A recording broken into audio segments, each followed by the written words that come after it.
Hola, it's been a minute since we've done psychology videos. I put together a series about emotions.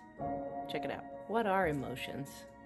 Google AI will tell you that they are, it's a mental state, a complex mental state that involves, your experience, your physiological response, and then some kind of behavioral or expressive response. They can be triggered by internal events or external events. They help us navigate the world around us. They're full of information. They influence the way we think. They influence our perception. They influence our actions. They influence how we remember things, right? How we view events. The main thing I want you to know about emotions, they are full, as I said, of information. They're chemicals, right? When you feel emotions, chemicals are released. When chemicals are released, you feel emotions. Neurotransmitters, hormones floating around in your brain, throughout your bloodstream, full of information. Now, some believe that first you have a physical reaction and then you have an emotion that goes with it, that will match it. Cat in 1884, he was an American philosopher and psychologist, William James, came up with that. But later, there was a Danish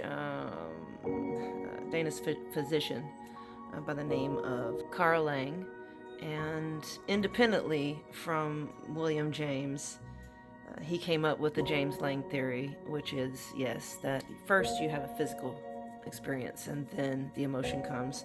But in 1927, a cat named Walter Cannon, he and one of his students, Cannon was an American psychologist, or pardon me, physiologist, excuse me, and then he had a student by the name of Philip Bard. And they came up with the Cannon-Bard theory, which says actually you have emotion and a physical reaction at the same time. They don't occur separately. One doesn't come before the other. Now, fast forward to 1966, and you've got a cat by the name of Richard Lazarus. He was an American psychologist as well. One of his students, Susan Folkman, later in 1984, I believe it was, that they developed what we call the cognitive appraisal theory, right? That it's how you think about something, what you think about, what you judge, and how you evaluate it that causes the emotion. Either way, emotions are full of information. And when you cut yourself off from emotions, you cut yourself off from some very valuable information. Let's talk about that coming up.